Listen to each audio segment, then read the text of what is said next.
Thank you, Claire. Good evening, ladies and gentlemen. I am Chloe Brzezinskis, reporting from the Pennsylvania State University's Aerospace Engineering Department.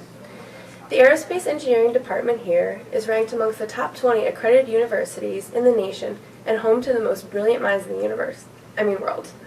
Joining us today will be Dr. Robert Mellon, expert in spacecraft dynamics, theory, and orbital mechanics. And apparently he's referred to as the man around here by the students, so let's go see what the man has to say about present and future spacecraft technology. And now joining me is Dr. Robert Mellon. Dr. Mellon, thank you very much for joining us today. If you don't mind, I'd like to ask you a couple questions. First of all, I would like to ask you, why do we need space exploration? I think people have a basic curiosity. They want to find out about the universe. So there's that, but there are practical benefits perhaps to be found in the natural resources on other planets, on the moon. Basic research, we don't know where that would lead, so it's not necessarily all practical. Also, not a lot of people are aware of what's currently happening with space exploration today. In your opinion, what would be the best way to raise the public's awareness about this? It's hard to do because unless you've got some very exciting sort of mission that captures everyone's attention, then people tend to ignore it. It was easier back when I was a kid because there were only 3 television stations and they all carried all of the moon launches, and so everyone was aware of this all the time. And now with internet and all the other means for learning about the news, it's too dispersed. There's too many different things going on. So unless something really big happens, it's hard to capture one's attention. So when you were a kid and you got to watch all the Apollo missions going to the moon, did this have any type of influence in your career path? Oh yeah, I was always fascinated with it. So I ended up here, aerospace engineer. Penn State is apparently the place to be. Also, one more question. What future space projects do you think are going to benefit society the most, and how do you think they're going to benefit? Because we've been talking about the Constellation program and other projects going on, private industry and government. What do you think these will benefit society, and how do you think they will?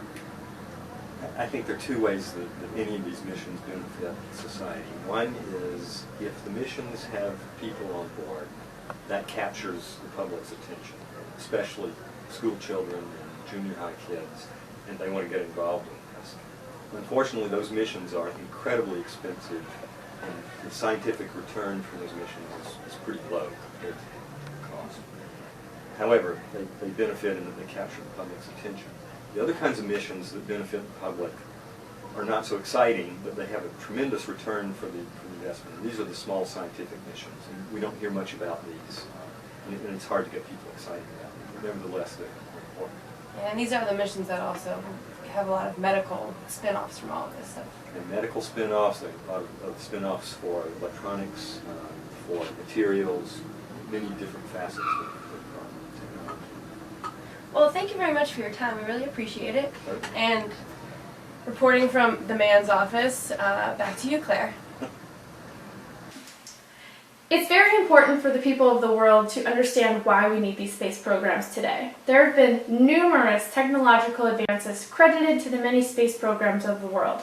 If it were not for the existence of these space programs, then several of these discoveries and inventions would not have been made, such as non-toxic coatings for aluminum, toxic emissions converted to fertilizers, parking garage automated systems, laser angioplasty, the artificial heart, infrared cameras, kidney dialysis, water purification, specifically regenerable biocide delivery units, advanced lubricants, super insulation, now seen in homes and cars, digital imaging breast biopsies, and enriched baby foods, and also scratch-resistant lenses, and the list goes on.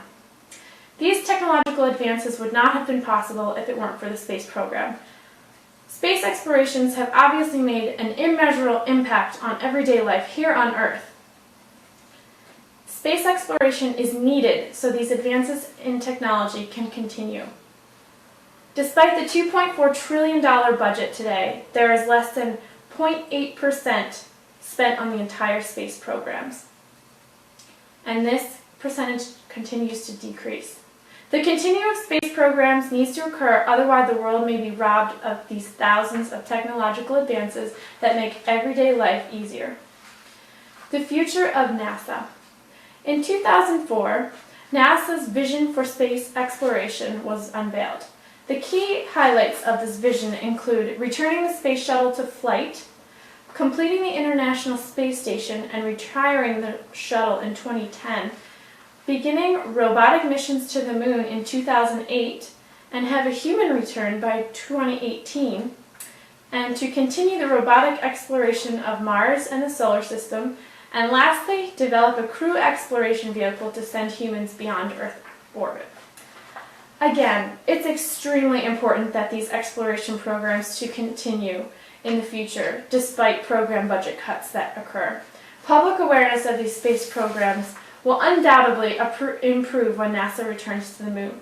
It's unfortunate that moon landings will be one of the only elements of space exploration that the public will most likely be aware of, because there are so many programs bringing so many kinds of advancement to them.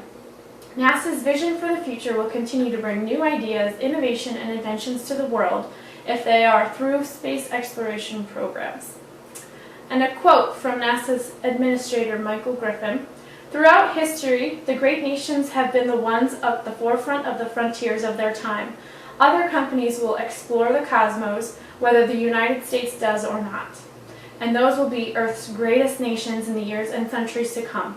I believe America should look to its future and consider what the future will look like if we choose not to be a spacefaring nation."